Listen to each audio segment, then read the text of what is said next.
Good morning and welcome to the Japanese Politics 101 room on May 23rd with Japan Expert Insights. My name is Maya Matsuoka and I'm your host today.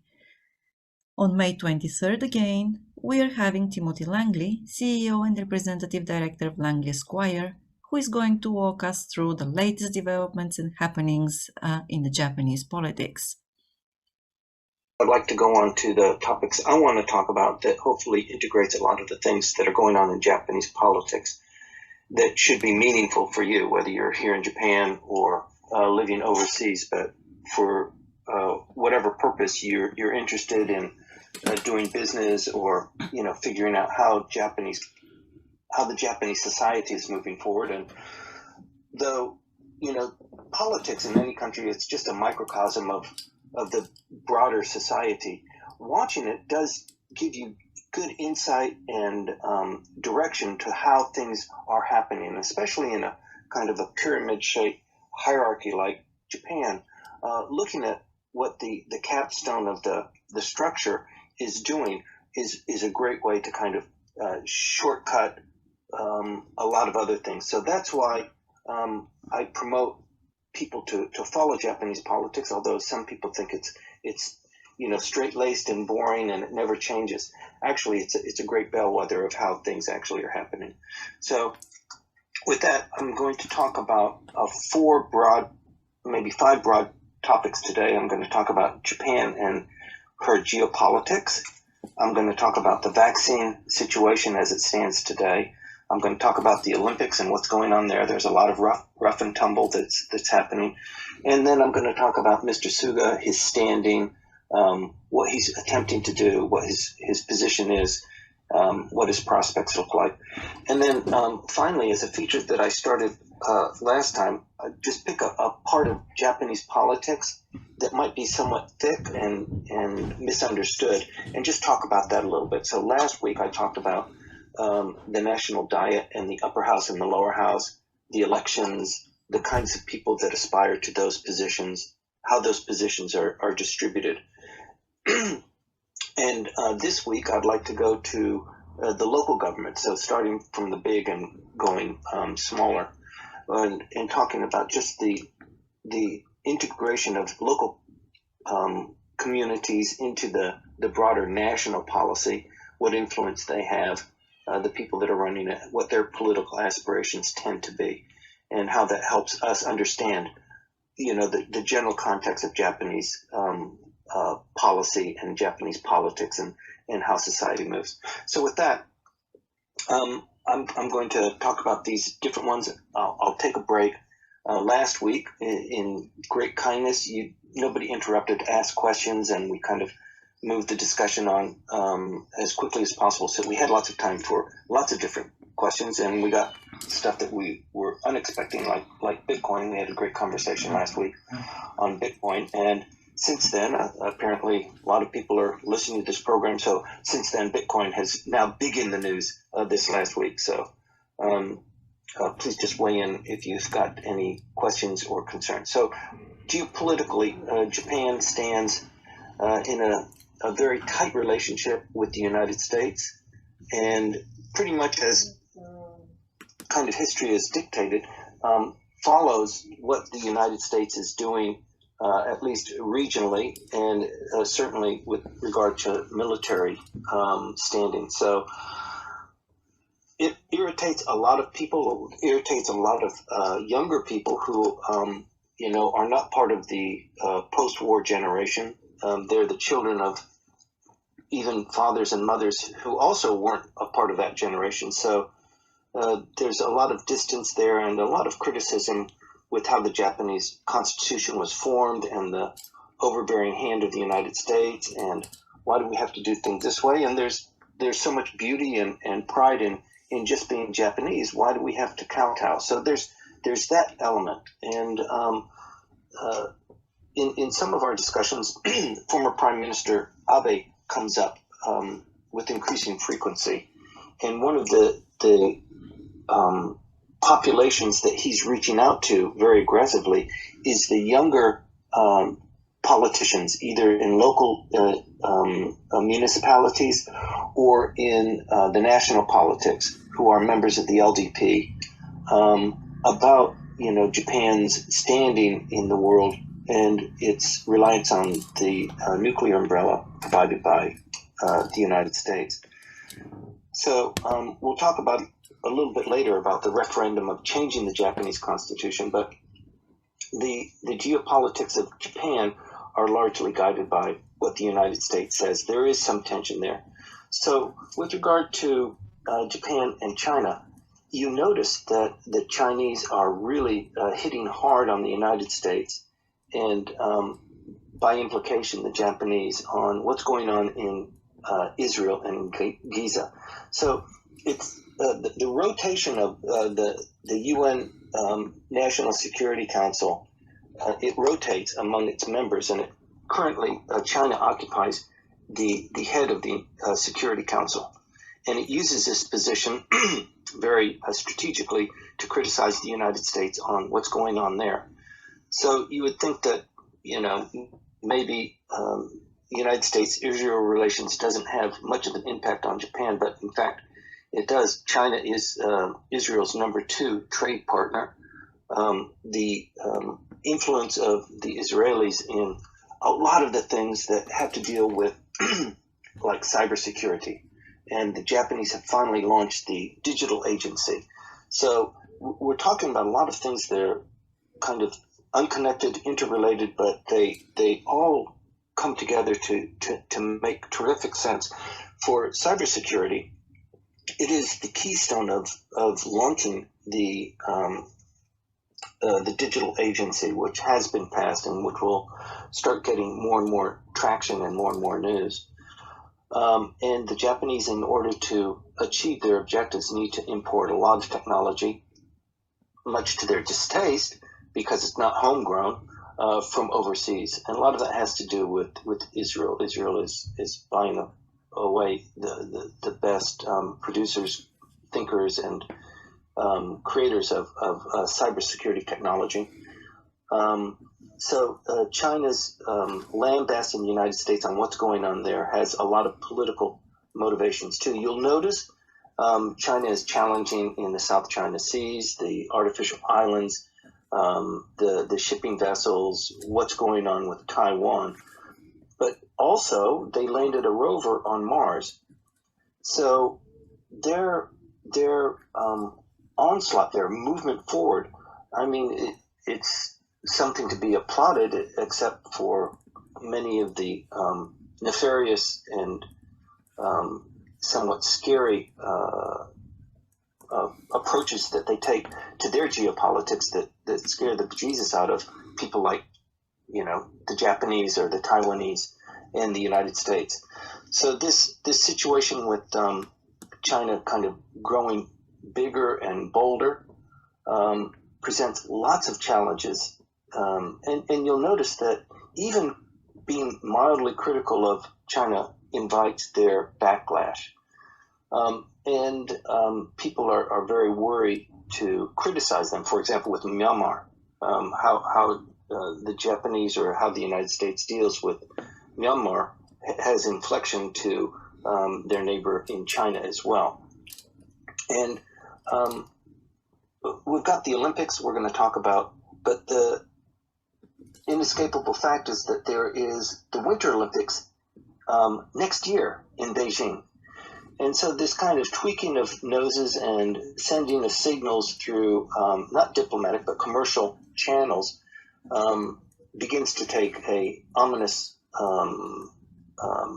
kind of thread. And there is talk, if you're careful in watching it, about a boycott of the Beijing Olympics. And I've heard it said, although I don't have evidence that supports it, but I've heard it said that the Beijing Olympics are just going to be a mess because of COVID, because of the infrastructure, because of so many things. I kind of think that the Chinese will actually double down and make the Beijing Olympics a wonderful thing, because they've got so much to gain. They have a lot of wherewithal with cash, and they're moving forward in a lot of areas. But it is something to watch. If Japan is embroiled in this, let's boycott the Chinese Olympics. It's pretty insulting, I think, even on a basic level, geopolitically, internationally. So keep an eye on that very carefully. Relations with Myanmar. So I don't know if you've followed this, but there are two diplomats assigned to the Myanmar embassy here in Tokyo who kind of went AWOL. They publicly denounced the junta and have spoken out against the dictatorship, and they were fired, and they're actually in Myanmar. Apparently all of the diplomats live on the embassy grounds. The first secretary and somebody else who prefers to remain anonymous went public, joined the protesters that were outside of the embassy, and now they're kind of like persona non grata. Their passports have been revoked. They're living outside of the embassy. They're being protected by people who are in the opposition camp. But it's two very brave people, sticking a claim in the ground to say that this should not be the way Japan should treat the democratically elected leaders. And so there's a lot of push going on there. The United States and, in fact, Japan might impose sanctions. The foreign minister was mentioning that just this week. So there is expected to be some movement there. It's something to watch, and it could kind of begin to tumble a little bit. And finally, the United States-Japan relationship remains strong. We talked a little bit about the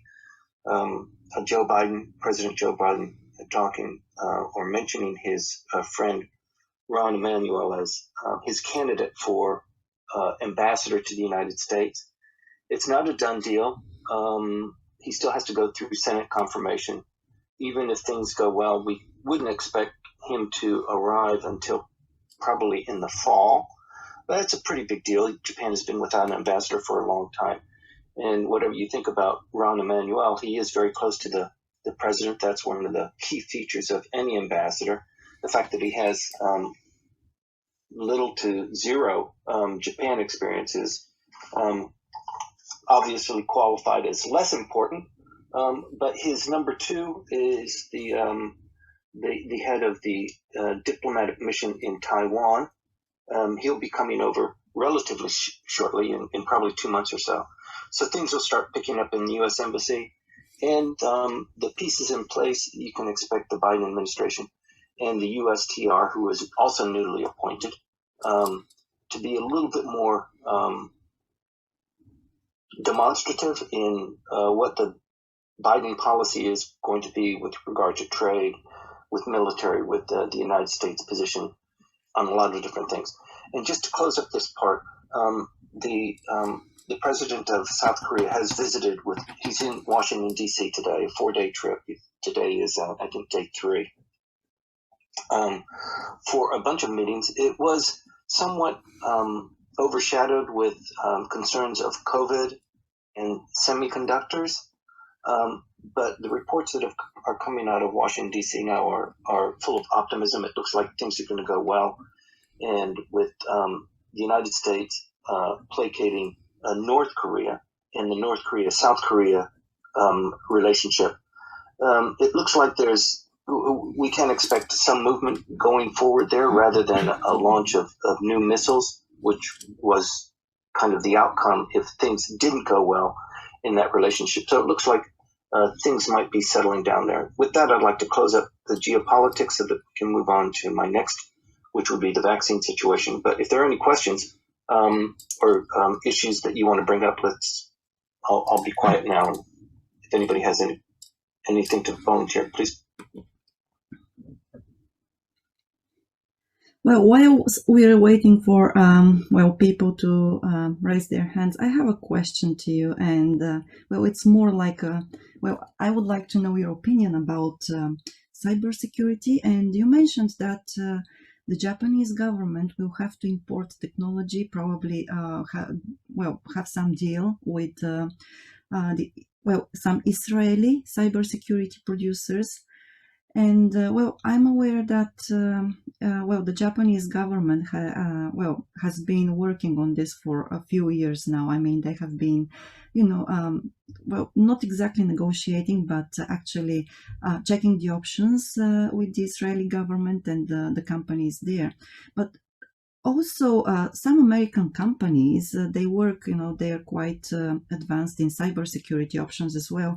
Do you think that in terms of deals, there might be conflict of interests, like, because this is obviously, there's going to be a lot of money spent on this. So a conflict of interest, I mean, if the Japanese government decides, to choose the Israeli technology over the American technology. That's a great question. It's kind of, I'm stating the obvious when I say conflict of interest. Whenever there are foreigners involved, there's always a conflict of interest with the Japanese, because the Japanese would prefer not to have to deal with the foreigners, not to have to rely on them. There's always that risk. There's always that opportunity for slippage, for leakage, for pursuit of national interest over and beyond what contractually was agreed to. So there is even one of the bills that was in the Diet was to limit the ability of foreigners to purchase real estate close to what the Japanese might have considered sensitive manufacturing or military installations. So there's always this kind of prejudice against the foreigners. But with regard to cybersecurity, you'll note that on the issues that we're talking about, we're not talking about the digital agency. We talked about that. This is, by the way, our 8th conversation. We've been doing this solidly 8 weeks in a row every Sunday. And this is the first time we're not talking about the digital agency. And the reason is because they've launched it. And the first thing and the kind of most critical aspect of the digital agency is the cybersecurity component. They've set up a panel, a very high-powered panel, which includes the Prime Minister, the former Prime Minister, Mr. Nikai.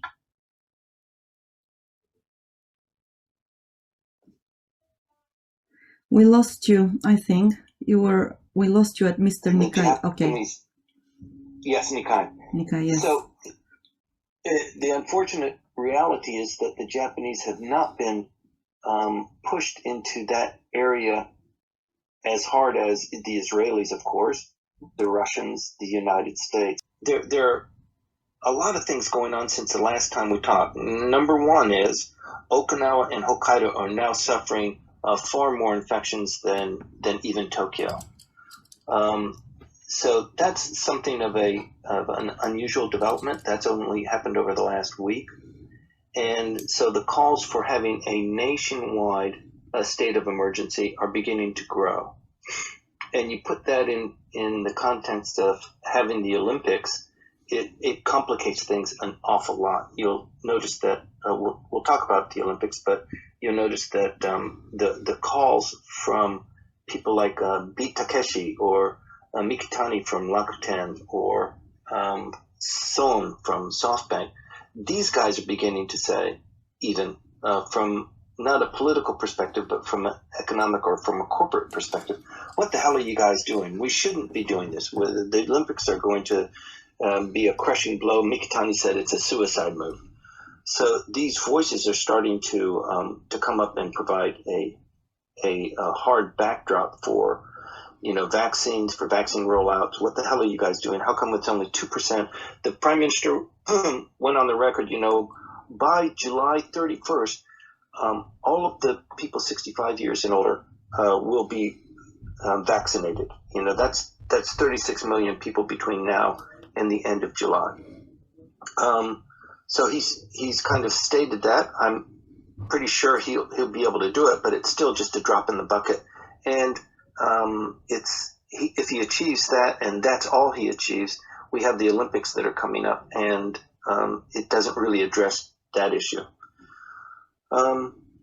Also, the vaccines that are being available are Pfizer, And Pfizer is the only one that's been approved. We've got AstraZeneca and Moderna, and those are on the cusp of being approved and distributed. So currently on stock, the Japanese have 194 million doses of Pfizer. Pfizer came in early, exported from Belgium in huge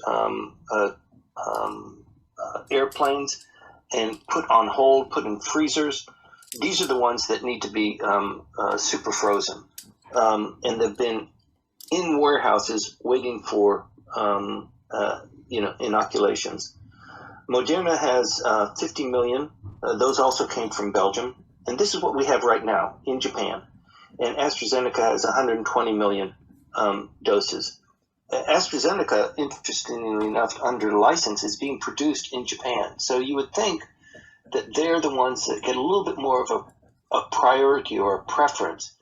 And the unfortunate reality is that of the three, it is the one that is generally judged to be the least effective, maybe 93%, where the others are more highly effective.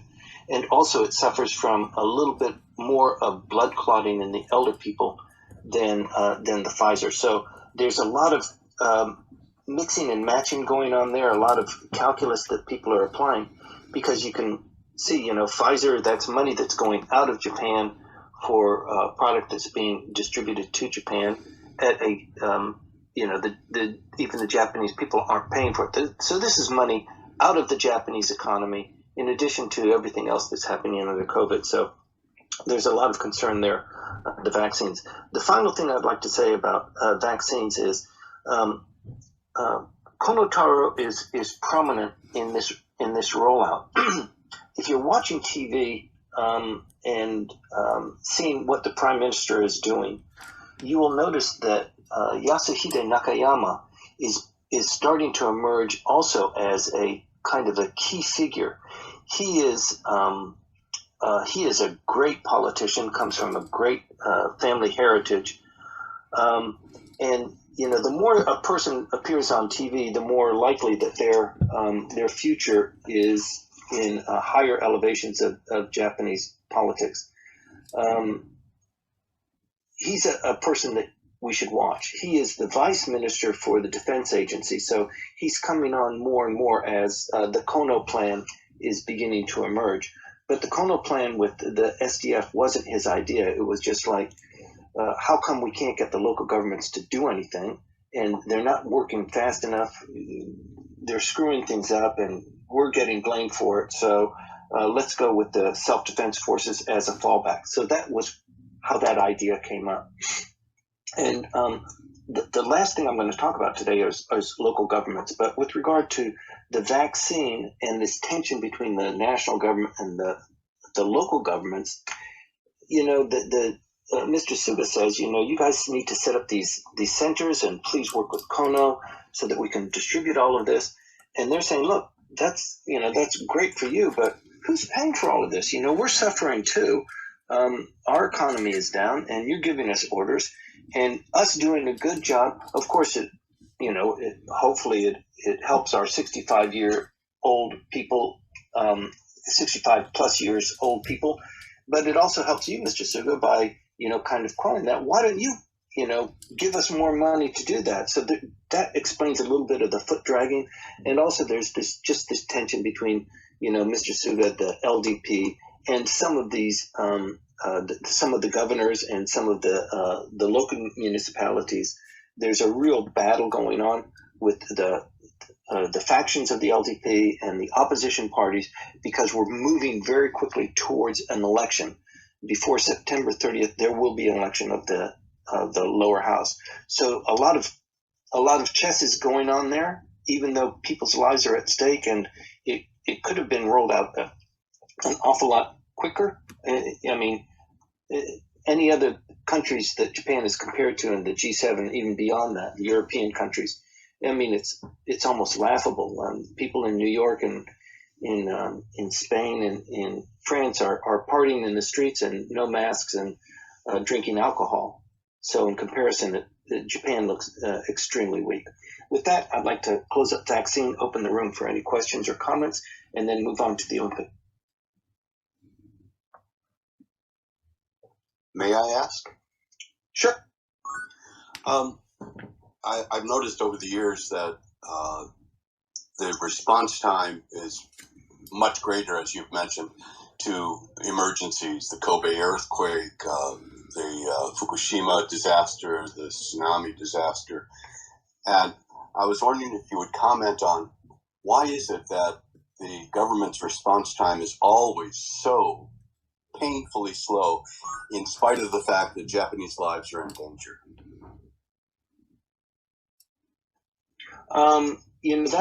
That's a conversation that I frequently have over beers with friends and colleagues when we get together, because it's not so much a technical issue as it is apparently a cultural issue. So in the United States, they have a saying, if you hear a knock at the door and somebody says, "Hi, I'm from the government, I'm here to help," just close the door quickly and lock it and go run and hide in your basement. Because when the government gets involved, things frequently get even more screwed up. So I think it's a feature of government in general. But here in Japan, people rely on the government to do things and to get things done. And the way the government is structured, the way society is structured, it's very top down. Japan is a centralized economy. Everything is focused in Tokyo. Everything comes out of various ministries and it's distributed to the various prefectures, and from the prefectures to the localities. It is really a pyramid structure. And I think if I had to put my finger on it, and it's not my area of specialization, I think it is just the fear of being held responsible for something that might go wrong. Everybody loves it when things go right. And what do they say about, failure? Failure has many. Failure is an orphan where victory has many fathers, right? And I think it's just the training and the temperament, in many. Well, from an American perspective, you would say, just where's the guts? Why don't you have the guts to make these difficult decisions? And probably the answer there is that through Japanese history, if you make a mistake, if you make the wrong call, sometimes you just lose your head. And in contemporary Japanese society, it's the same thing. I mean, they use the same words. You lose your head, but it just means that you get terminated or you get fired, or your path to upper reaches of society or politics or whatever it is that you're doing becomes stopped, and people have long memories. So I think there's that fear of even being anyhow tainted with failure is to be avoided. And with regard to Kono, so Kono is not looking very good. You will see, for example, Mikitani saying, this is a disaster. This Olympics, it has an inflection on Konotaro and on Mr. Suga, in that this vaccine rollout. Look at everybody else in the world. I mean, they're having wine in the streets in Paris. What the hell is going? It's your fault. It's you guys' fault. People just hate to hear that. You live here, Gary, so the worst thing you can say in a Japanese company or in the context of getting things done is, this was your fault. You should, that just drives people crazy. It's not my fault because we had 16 meetings about, what kind of coffee we're going to have in the coffee dispenser, and everybody participated in that. So just the fact that we decided we don't like, it's not my fault, right? So there's nobody wants to be a scapegoat, in other words.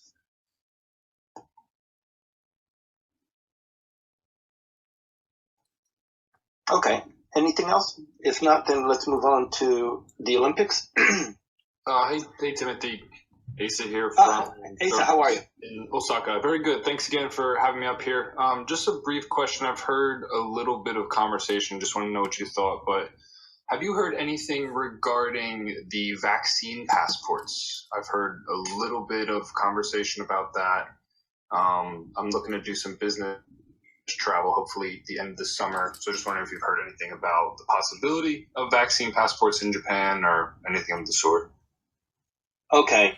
So the Japanese love to quantify and register everything. I mean, if you're interested in any kind of sport or hobby here, the pinnacle of actually participating in that is getting a certificate, right? So the Japanese are very good at this, and definitely the vaccine passport will be something that is a component of the vaccine rollout and getting the shots.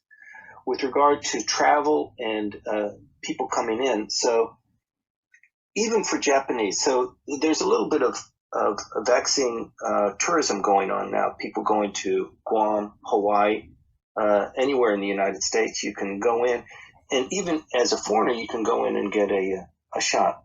And I've had people tell me, they've gone to New York or they've gone to San Francisco, they go to the Walmart, they go someplace else, and it's on the first day.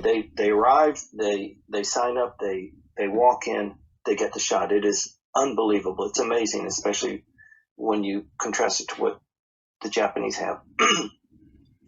But even if you're a Japanese and you do that and then you come back, sometimes they won't let you out of the airport. You have to go back because they're not going to allow you to come in, because even though you have the shot, even though you have a certificate that you got the shot, the Japanese don't recognize that.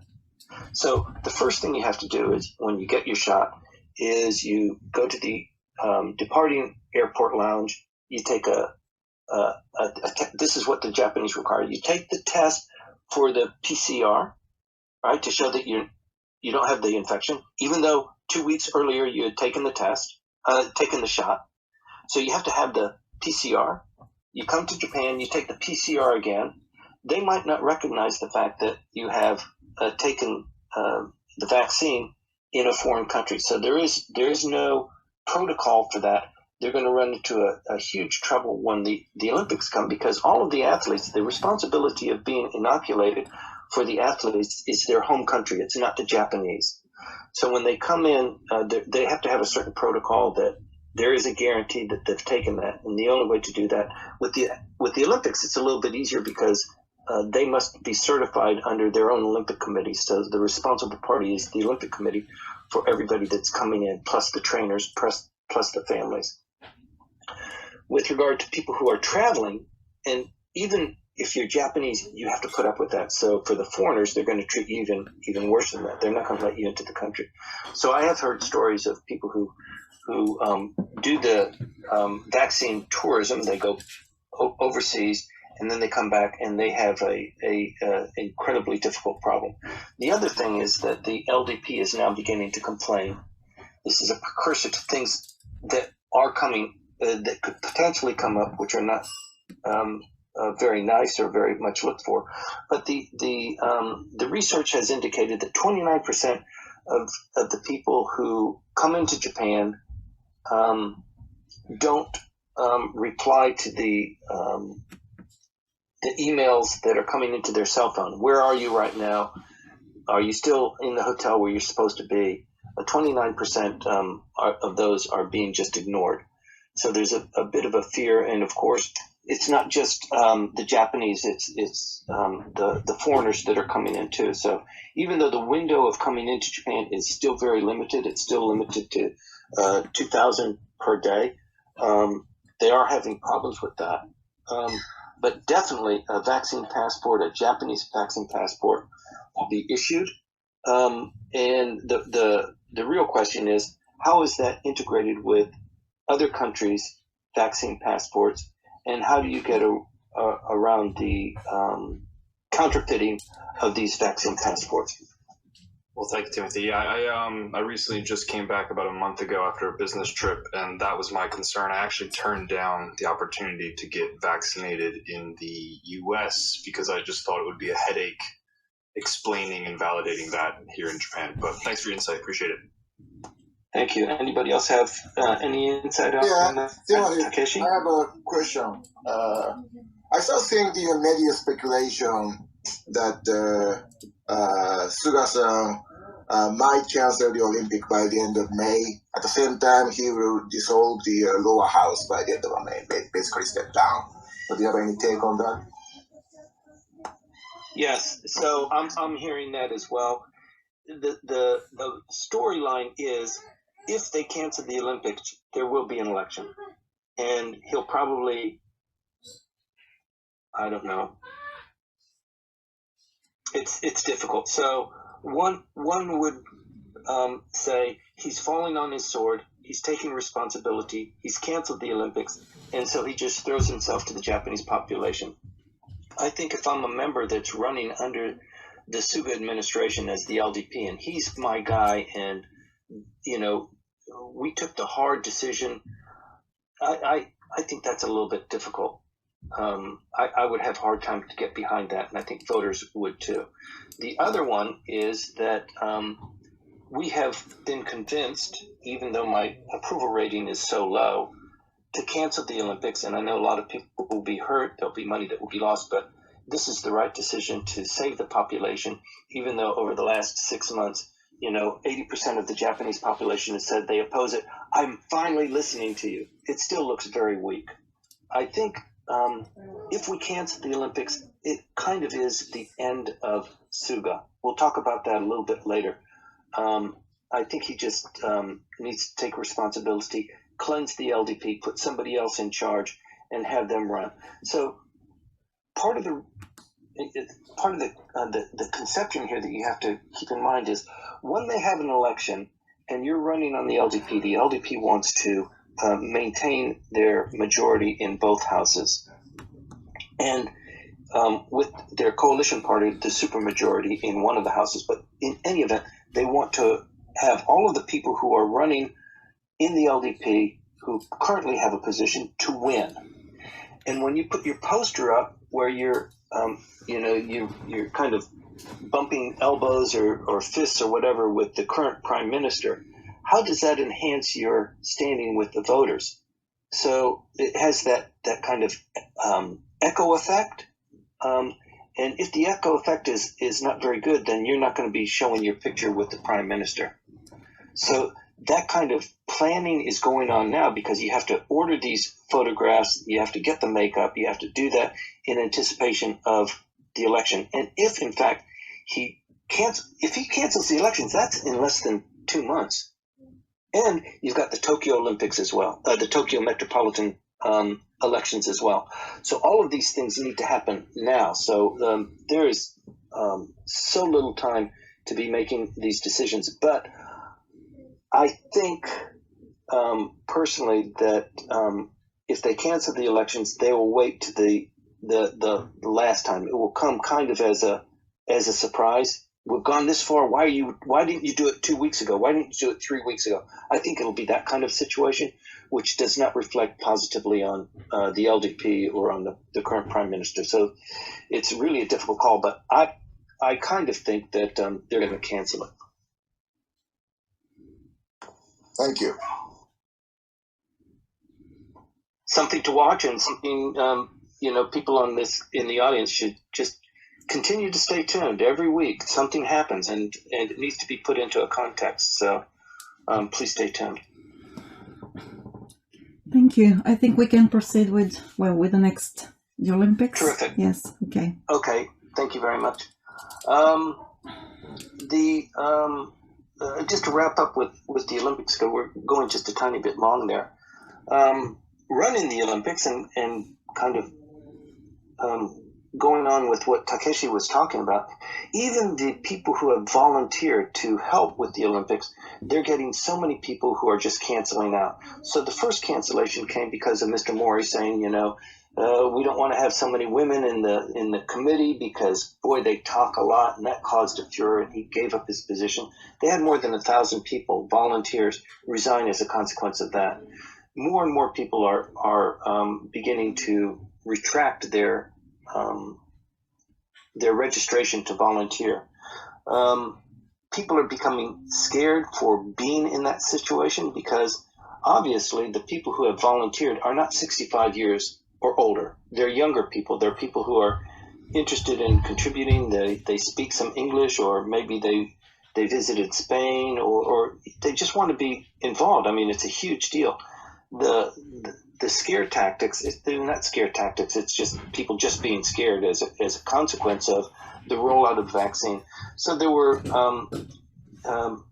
many Ibaragi nurses who were signed up, 41 of them were signed up in one particular case to take care of potential cases with athletes with the Olympics and the Paralympics.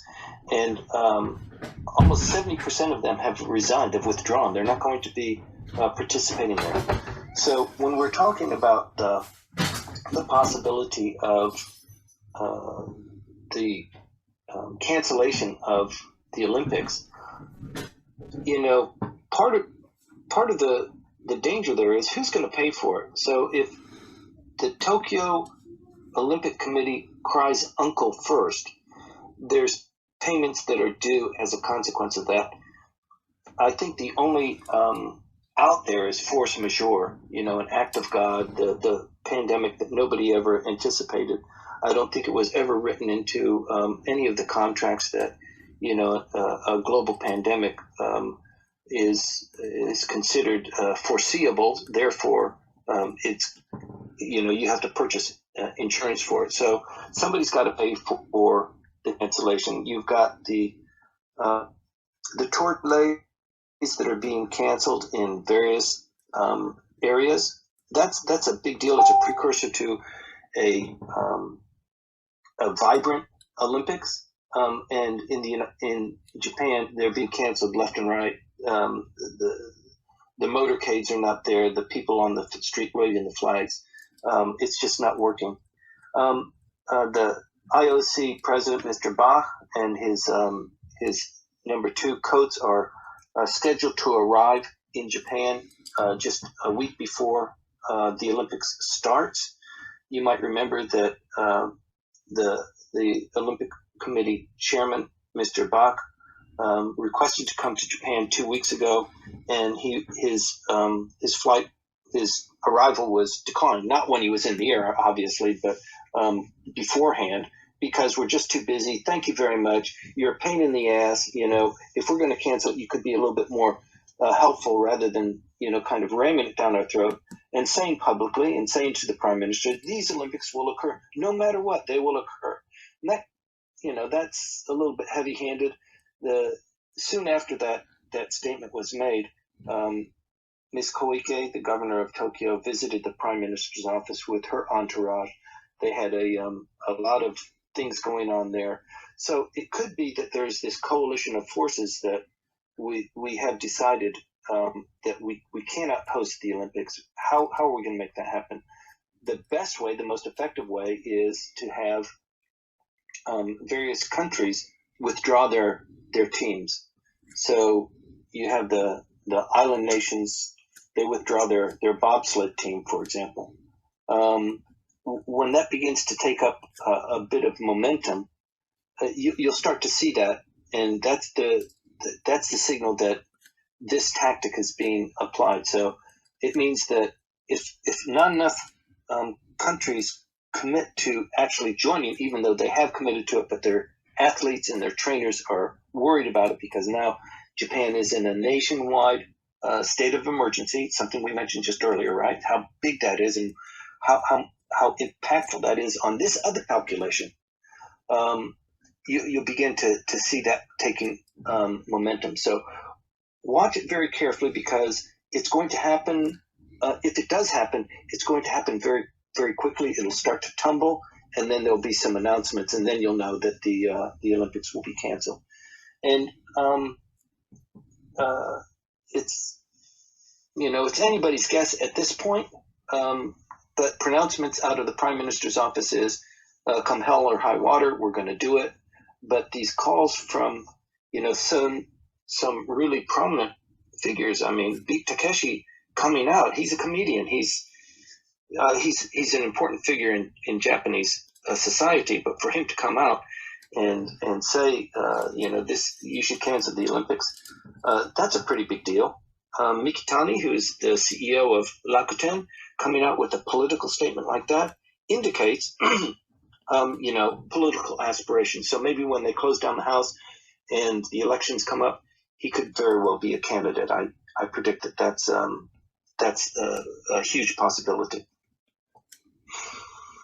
With that, I'd like to close up the Olympics, and then I'll move on to Mr. Suga's standing if there aren't any.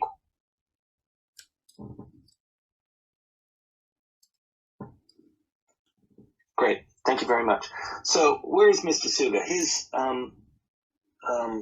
public appreciation, his standing in the public has continued to fall. The last time they took a poll, it was at 43%. That's a danger zone. Currently, so they do this polling once every month. Currently, it feels like it's in the mid to high 30s. So nothing has gone well for Mr. Suga, and you need some backwind if you're going to call election for the lower house. It doesn't look like he's going to because of the dynamics going on with the Tokyo Metropolitan Government.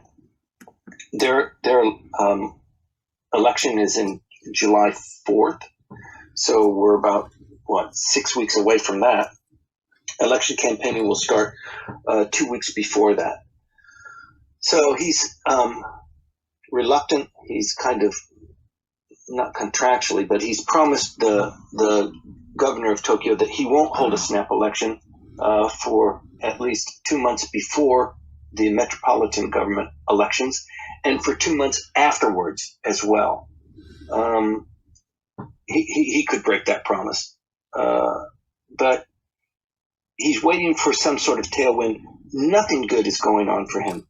If you take a look at what's going on in the diet, what's going on with the vaccines, what's going on with the various bills, with the economy, what the Bank of Japan, Mr. Kuroda, said about the debt ratio, nothing is really looking good for him. So it could be that they collect all of the bad things about this, not just his administration, it's just the roll of the dice sometimes. Pile it on to the Suga administration and then start afresh. That seems like a good, clean alternative to me. But let's just talk about where he is right now. So typically if he announces there's going to be a state of emergency or Tokyo is going to go lockdown, we're going to include Osaka and Hyogo and things like that, he typically has a press conference to talk about that. So the last time that he talked about, we're going to extend the state of emergency from the middle of May until into June. He's reluctant to take the questions and to actually have a head-on with the press, even though the press is greatly beholden to him. If you want to get any access to the prime minister or the leadership, you have to be a member of the press club. You have to give your questions in advance. Even under those kind of soft rules, he's reluctant to kind of take it head on. And when you watch him, his demeanor and his presentation has improved greatly over the last 6 weeks or so. But still, he's just in a tight situation. And even though they might give him softball questions, the public is scratching their head, wondering how come he's not doing better. I mentioned the Bank of Japan and the severe state of the economy. Those are his words, Mr. Kuroda's words. The ratio of debt to GDP in Japan is the highest of all of the countries in not just the G7, but in the Organization of Economic Development countries. It's 265% of debt over GDP. This is huge. And in the last quarter, there was a 5.1% contraction of the economy, which you would expect given COVID and the reduction of tourism and eating out. And now you can't even have alcohol. You're not supposed to have alcohol. So it's really poured a lot of cold water on the economy. If you have two of these quarters together, that's called a recession. So we've had a 5.1 for the January to April quarter, and now from April to June, we're kind of halfway through that. What are the numbers going to be there? And it could be that Japan goes into, or is announced to go into a recession. He's fighting hard to avoid that with a lot of, statistics are the biggest liar that was ever created. So they're trying to do a lot with that, but I think the shoe is going to fall. Finally, with bills that are in the diet. So you promote bills, they're in your administration, you're the administration in power, you want to push these things through. He was successful with the digital agency. That went 2 weeks ago. Very good for that. Maybe not so good, depending on where you stand on the spectrum. Mr. Abe was successful in pushing through the referendum bill, which is the first key to revising the Japanese constitution. So before you can do that, way before you do that, you need to revise the referendum bill. You need to do a couple of other things, but the first step has been concluded. There was an immigration bill, actually tightening up the immigration, making it more difficult for refugees. And then the girl from Sri Lanka died in detention. She was a 33-year-old who came here on a student visa. She overstayed her visa. She was put in detention. She had been in detention for about 6 months, if you can believe that, and died. She's basically in solitary. That's caused a huge backlash. Not just between the Japan and Sri Lanka, but also just the suggestion of how Japan is run and how Japan treats foreigners, and how come a person on a student visa who overstayed their visa is in solitary confinement for that long of a time, and how come there is no medical over all of these things that just are it's just bad politics. So they withdrew that bill. So that's another black eye. There are a couple of other bills that are of importance. For example, the ratio of payment for medical treatment between the state and the patient. There was a bill to change that a little bit, because one of the biggest drags on the Japanese economy, the budget, is the social services. And with the debt to GDP ratio looming so large, they're looking for ways to dampen that, to begin to bring that number down. And with COVID and the economy taking a hit like that, they have to be very creative. So one of the ideas is on tourism, let's tax tourism a little bit more. But then the backlash there is that fewer people go. It has a direct impact. Tourism is great because it brings people in to spend money, but also for the Japanese going overseas, it's probably it could be a bit of a revenue generator, but it's mostly Japanese yen going overseas to buy products and services overseas, leaving the money there and then come back. So the idea is to do more on inbound tourism, which happens to be Maya's area of expertise. So there is some stuff going on there. And finally, there was an asbestos ruling. The prime minister was in the paper and on TV bowing deeply, apologizing for the Japanese government for the last 30 years ignoring asbestos issues among construction workers and people who live in buildings and that sort of thing, that they suffered from asbestos that everybody else in the world knows is a carcinogen, and people suffer from it. The Supreme Court on 4 big issues, suing the government for their reluctance to deal with that issue, found the national government wanting and guilty. And so now he has to apologize for that. Just looks bad. It's not all his fault. I mean, it's been going on for 35 years. But still, it's another one of those black eyes, and it's like if you're Mr. Suga, you wake up, you do your 300 sit-ups, and then you just wonder, what the hell is going to happen today? So it doesn't look altogether good for him.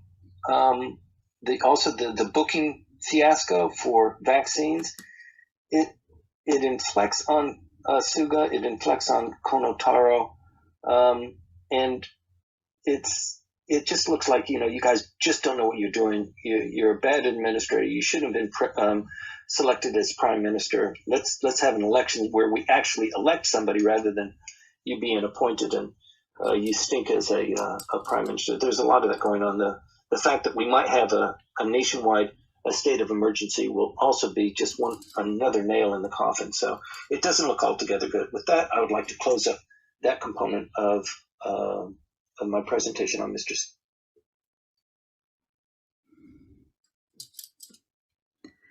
If you have any comments, questions, please raise your hand. Let us bring you up on stage to talk with us.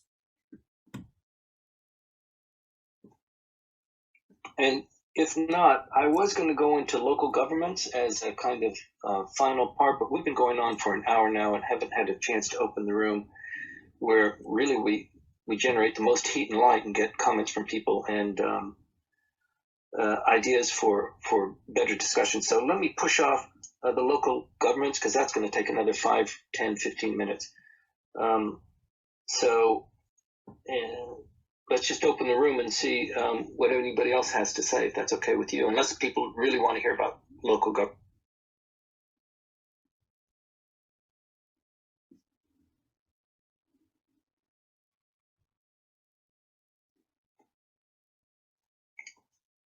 I'm going to cry if nobody offers some comment. Well, let's continue with the local governments. Maybe it will be, a little bit more stimulating, let's say. Okay. Well, at least it'll prevent me from having to go cry. So the local governments. Sorry, we got Fumi. Could you please hold on for a while? I'm Timothy. Fumi, thank you very much for coming. Okay. Hi, good morning, Timothy and Maya and everyone. Yeah, I've just been taking a long time to come up to constructing my sort of ideas in my mind, and well, at least you selected a great profile shot. I've been sort of wondering what I'm going. This is my chicken. I've been raising this for 4 months. Yeah, I've got a question about the Japanese, government's policy regarding to like a vaccine and also the sort of financial support. Other countries like G7 has been like doing lockdown, and they are kind of giving a lot of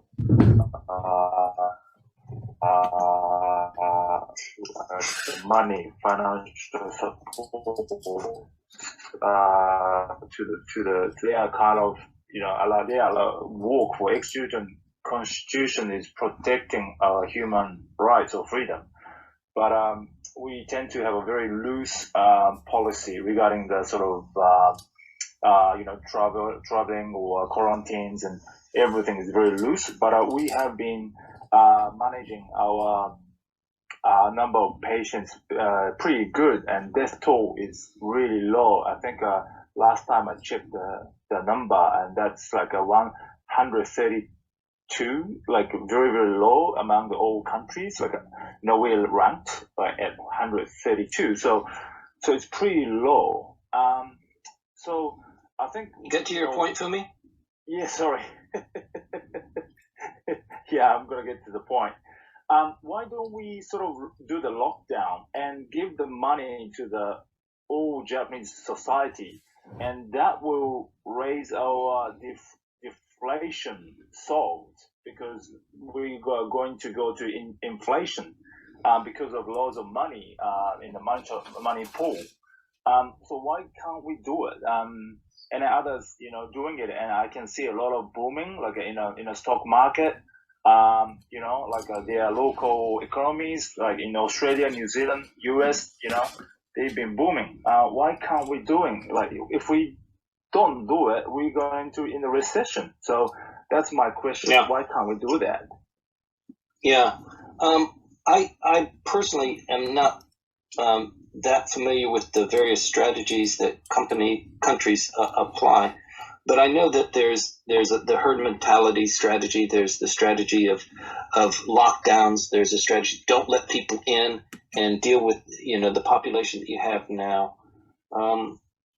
I think with Japan, the strategy is, since they're an island country, they just limit to the maximum degree the people who are coming in and try and deal with the issue that they have at hand. You might remember that this thing first started to take off and grab the public's attention when the cruiser, the cruise ship, docked in Yokohama, and then it had to stay in port. That was the kind of wake-up call.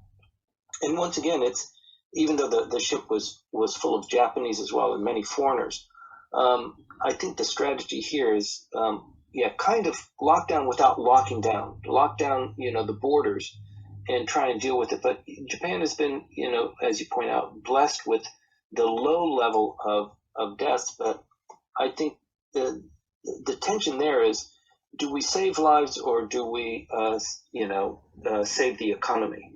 And to a certain degree, the decision has been made to save lives, not the economy. And that only goes so far, especially in a country like Japan, where you've got such a high debt ratio.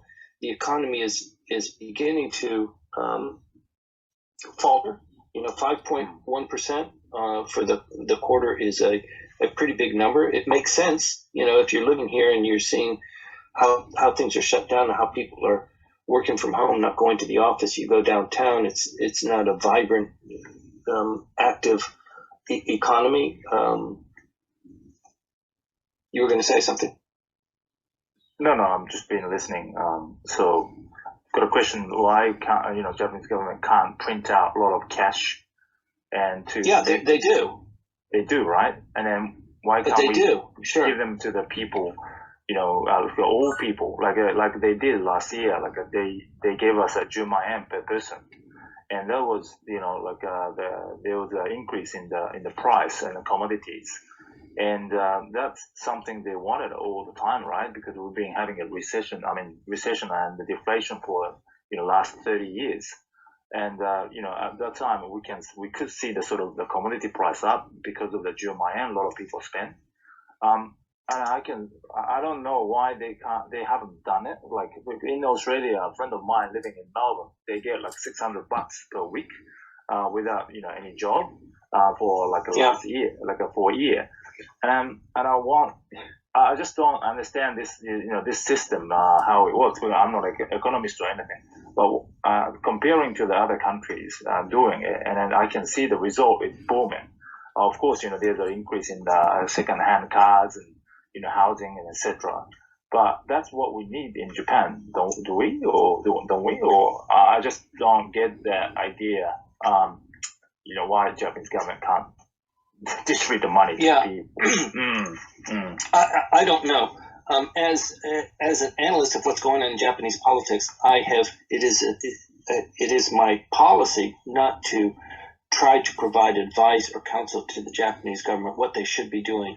Sometimes I make critical comments or analysis of what has been done in the past, but I try and stay away from that because as a foreigner, it looks bad and it just invites derision. So I avoid that. But okay. Ask you. Cool. Thank you very much for your answer. Thank you, Fumi. Thanks for staying. I'll keep tuning up. Thank you. Cheers.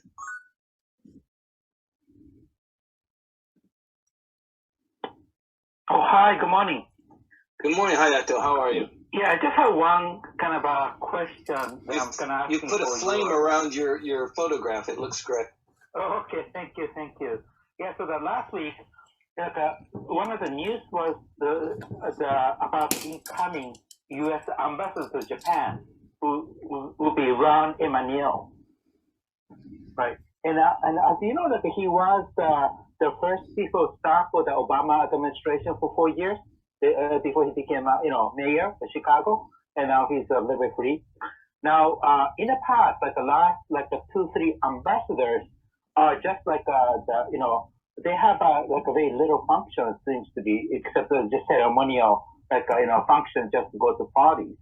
Because we have those like John Roos, who was a former Silicon Valley lawyer, right?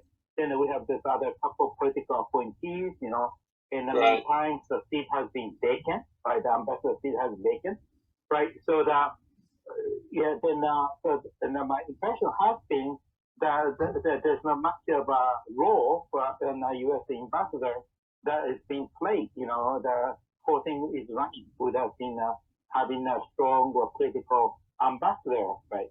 We used to have those guys like Tom Foley, who was Speaker of the House before he became ambassador here in Japan. So that was a very powerful leader. So since then, we just have a bunch of those guys who have no power, and most of them have no background in politics, right?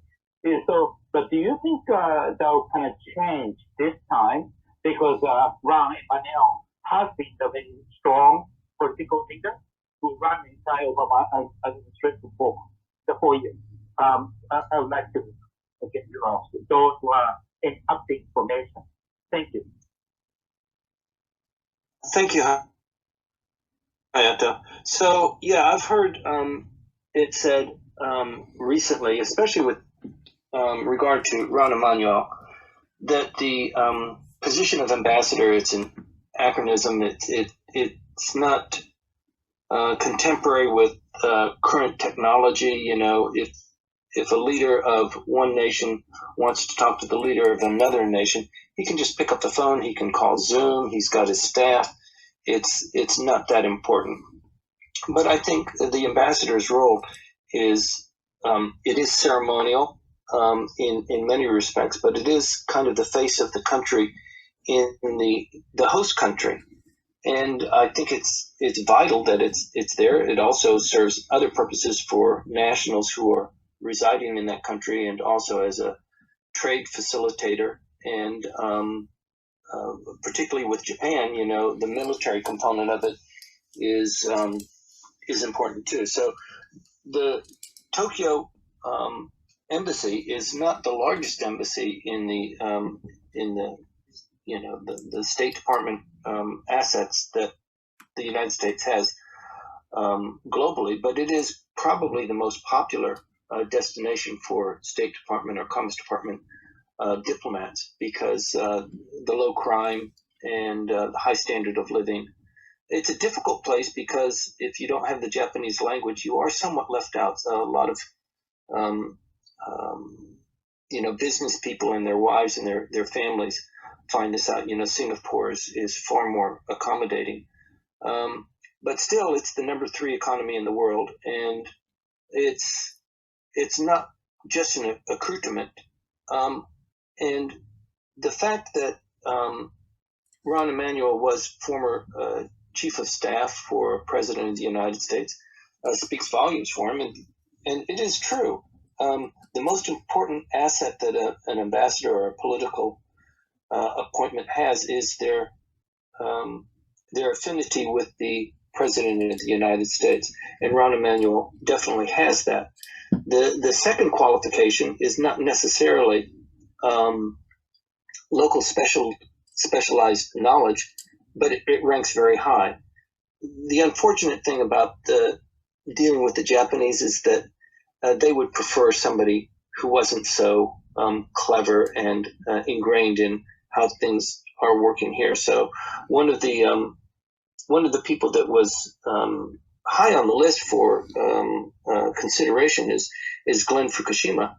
Glenn is a very strong in the Democratic Party. He's a contributor. He generates donations. He speaks on behalf of the Democratic Party.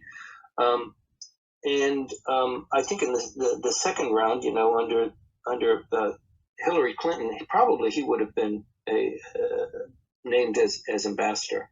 I was expecting that. But then with the intervention of Trump and a new group,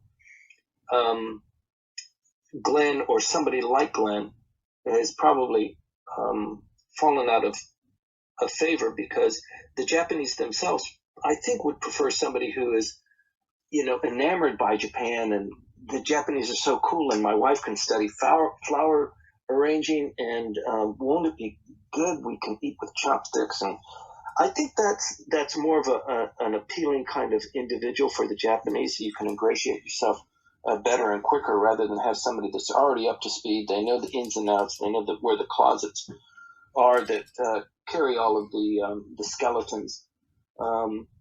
But I'm hopeful that Ron Emanuel will do just an excellent job. The team here in Tokyo, rotate the team, about a third of the team every year. So there's a churning that goes on. That's going on right now at the end of the school year, before summer starts in. The fellows who have been here for 2 years or 3 years, it's usually a 3-year term, they're beginning to rotate out, and then the new group comes in. They've already identified who the new DCM will be. Yeah, I think I'm relatively hopeful with the coming of the vaccines and the end of this scenario that we've been suffering from now with a new ambassador. I think we'll start seeing a heyday of diplomatic relations, parties, trade delegations, and that sort of thing. The only thing to worry about is what's going on militarily and geopolitically with Taiwan and North Korea. That's the real fly in the ointment. Oh, thank you. So I do have 2 more questions, right? One, sure. What is my impression has been that the real, U.S. embassy is Yokosuka based, because whenever there's a serious discussion, Prime Minister is asked to come to Yokosuka base, not the U.S. never to the Tokyo, embassy. So that was my first question. Another question. Sorry, Hayato. Can you restate that? I didn't quite catch the first 2 sentences. Sure. Okay. Yeah. So my impression has been that the U.S. naval base in Yokosuka is a real the U.S. embassy, because the Japanese Prime Minister is never asked to come in to the U.S. embassy in the U.S. to discuss with the United States. It's the other way around. But he is often asked to come to Yokosuka to speak to the United States government. Yeah, so that was my kind of impression that that's where the real power headquarters is. And okay. heard anything. Let me respond to that, okay? Okay.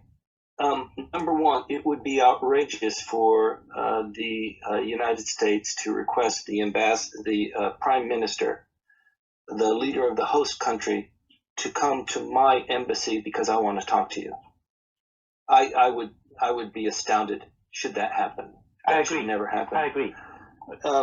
In that context, there isn't even the named ambassador in position here. So that, Joe Young would be going to the Prime Minister's office to present a position, more likely to the Foreign Ministry. But to have the Prime Minister visit the embassy or any embassy, that would be a pretty big deal. Going to Yokosuka, probably there's something else going on there, maybe an Aegis carrier, a tour, or some military hardware that's being presented. But yeah, I don't know. I think the U.S. Embassy is strongly established as the power base for the United States diplomatically here in Japan. I don't think it's being challenged by Yokosuka at all. Okay, got it. Now the second question, go like so. That recently the former consul general of the Osaka and Kobe died from brain tumor, and there is a conversation speculation that may be the result of the radiation weapon targeted for the U.S. consul. But have you heard anything about it? Because this has been going on, heard in somehow in Moscow, in China, and also Cuba, right? That's right. So what now is happening here? That's right. You are really plugged in, Hayato. So if anybody recalls, this initially started happening in 7 years ago, and diplomats were complaining about headaches and nausea, and they were rotated back to the United States, underwent a lot of testing and stuff like that. Some of them couldn't find things that were wrong with them. It was more internal. They haven't been able to figure it out. At that point, many of the diplomats actually left the government because of the damage and the treatment that they've received, that they were just slackers, that they were complaining about something that wasn't really happening to them. So there are some very famous stories that are circulating. But more recently, there have been directed attacks individually, not to buildings. The one in Cuba was more towards the building, they thought. But currently, there's a theme going on where individuals are being maybe attacked is the right word.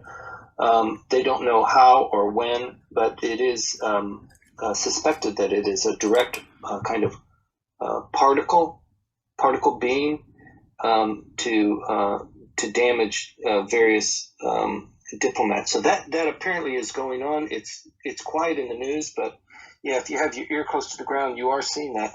I hadn't heard about this story with the Consul General in Osaka. It makes you wonder why, if there's any veracity to it, why Osaka would be identified, or why that individual would be identified. So sometimes it would be considered retribution for things that were done in earlier parts of their career. But if this in fact is actually going on, there's got to be a purpose and a reason for it. Maybe it's just practice for a new kind of psychological weapon. I don't know, but yeah, there is very definitely something that's going on, and interesting that you bring it up, Hayata. Oh, thank you. Because as you know, the Russian has already admitted that they have been doing this for years, right, several years, and also meaning that they are doing like a target attack by the radiation to the U.S. Embassy, and also the China may well be doing the same thing, but now like they may be doing in Japan. Somebody is doing Japan, so that's I'm kind of wondering the battleground maybe here. Yeah. So you kind of laugh under your breath about being a conspiracy theorist all the time. It's a lot of conspiracy theories are founded in actual reality. So one of the conspiracy theories is that the COVID was a designed weaponized virus created in Wuhan in a lab, and during the President Trump's administration, that theory came up very quickly and was poo-hooed and lambasted as outrageous. And of course, it came from people eating bats in the wet market and all sorts of different things. But now we've come full circle, and the Democrats are in power, and the theories of supporting that theory of it being weaponized, it got out of the lab, or it was strategically distributed for global infection for a purpose designed by the Chinese Red Army, is beginning to take more and more credence. So all of these things that have kernels of truth, 9/11, John Kennedy assassination, the Wuhan infection, all of these things, the particle beam attacks on diplomats. How diplomacy is played out, and how military gaming and warfare is conducted. Sometimes it's not people shooting bullets and bombs exploding. It's much more sophisticated than that. So you're definitely onto something. It's something that people should watch and just keep their eye out for. Please don't discard everything as a conspiracy theorist, just as a conspiracy theory, just because it sounds weird and wacky. There's a lot that's weird and wacky that goes on that's absolutely true. For example, like a case like the Russia UFOs. and China, there are hundreds of cases by now, right? So it cannot be just accident.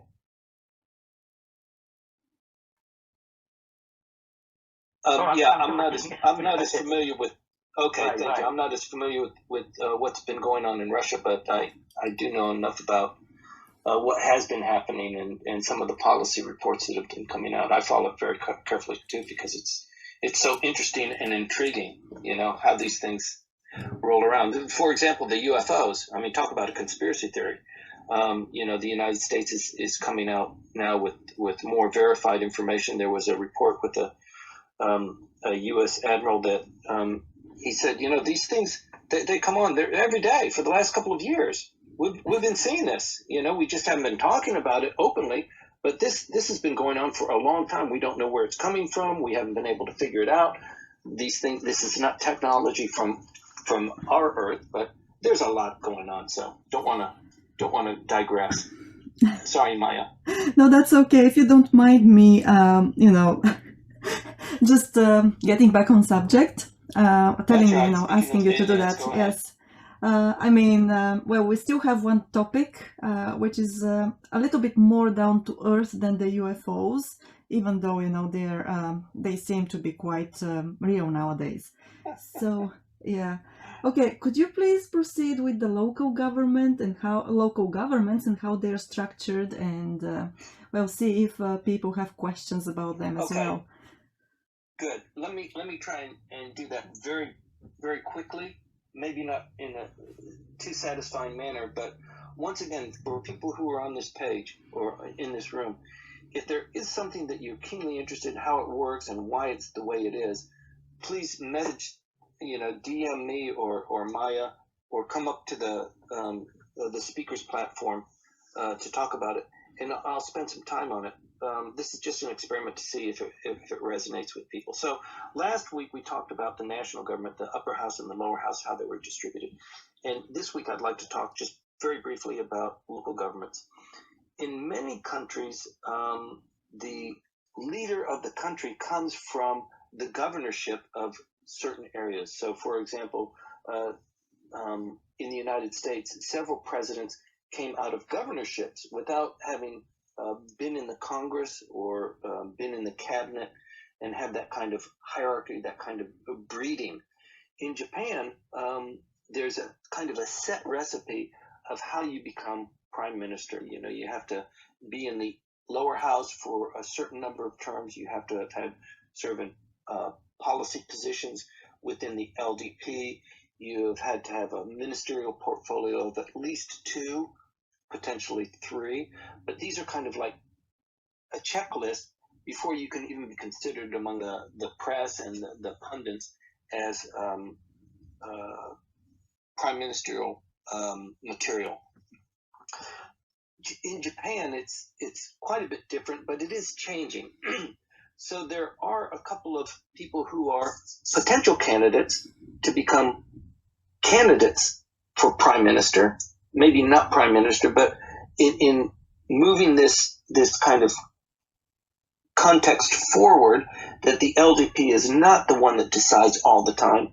It's the Japanese people who should be deciding, and it shouldn't be a prime minister. It should be a president. All of these things are in kind of a flux. They've built the prime minister's residence not as a residence of somebody who is a coach of the cabinet, but actually as a leader.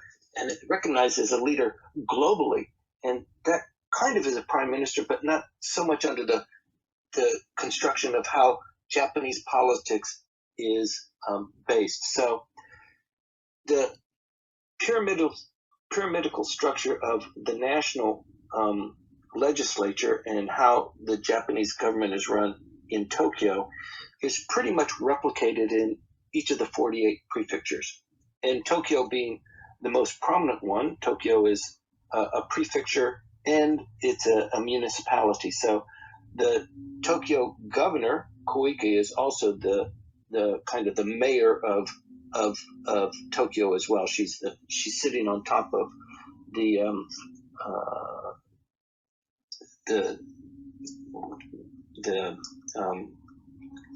what do you call it?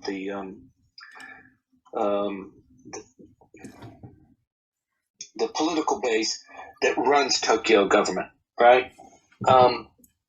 And there is talk of her aspiring to prime ministerialship. Whether that happens or not, it seems rather distant. But also in Osaka, the governor or the former governor are easily considered to be aspirants for higher political office. But in the local governments, the governors are elected by the people in that district, obviously, right? And they control a budget that they generate from revenues of the within their geopolitical or in their district, in their geographical district. The national government has a say in that because sometimes the people who run for governor are also former bureaucrats, so they have a little bit of sway in the national legislature or within the LDP, and plus there would be election money and election campaigning that's done on their behalf. The governorships are tightly fought because there is a tension between the local governments and the national governments. For example, with the vaccine rollout, you want us to distribute these vaccines, but you're not, dedicating any of the money for us, and we're suffering too. So why don't you pony up and give us more than just directives? Why don't you back it with some money too? So this tension occurs at the governor's level, but within the governors, then there's various cities who have mayors and the Mayors Association, and then the general population that votes. So these governorships and then the various mayors that run the large cities of the various prefectures are all integrated in a way that's somewhat distant, somewhat connected to the national government.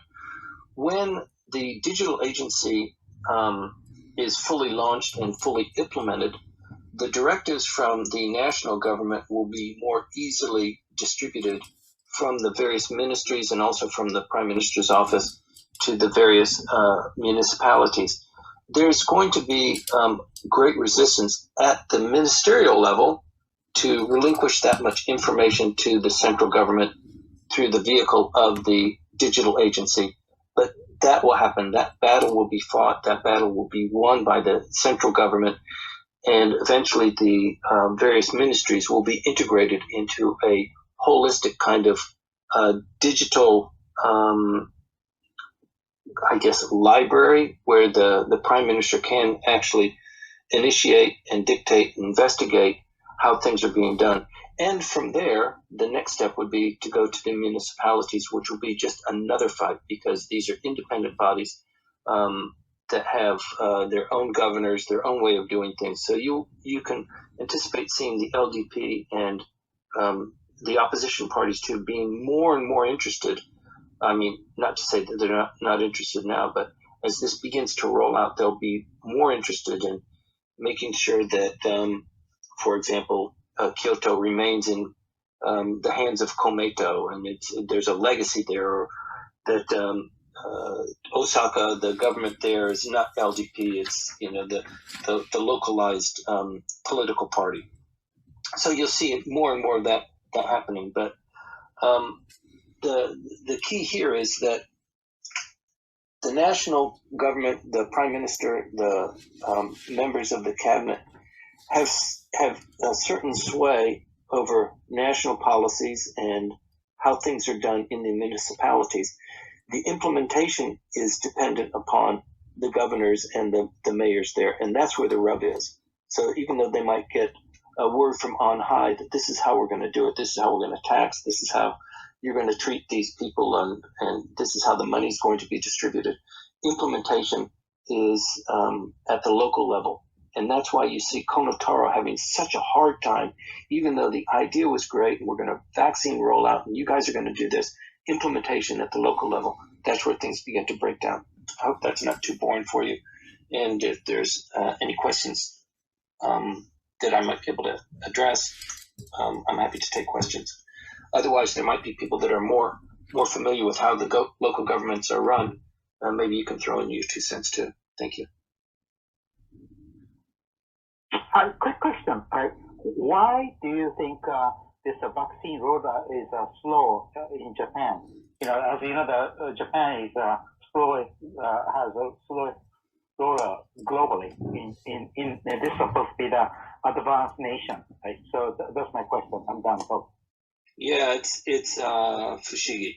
It's really, when the Japanese put their mind to something, things generally happen. So you can imagine for anything that happens of any significance, it's been bolstered by 30 or 40 meetings. There are meetings for everything here. So there are meetings, there are directives, there are position papers, there are lingisho that are submitted. You would think that they would get their shit together, but I think it is like we were talking about in the implementation stage. Who's going to actually get it done? Who's going to do it?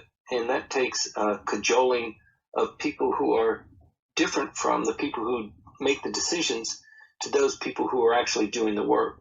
We talked earlier about the nurses who volunteered in Ibaragi to contribute to the Olympic effort, and they're not so compelled anymore.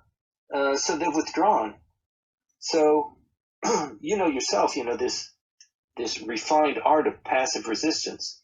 You pretend like you're going with the flow. Everybody's copacetic. Everybody voted with it. Everybody raised their hand. Nobody actually said anything, but the meeting was done and we kind of decided it.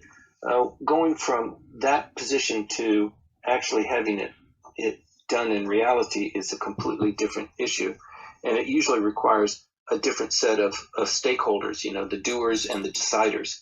So I think that's probably where the rub lies, but other people have different ideas that maybe are a little bit more pointed than mine.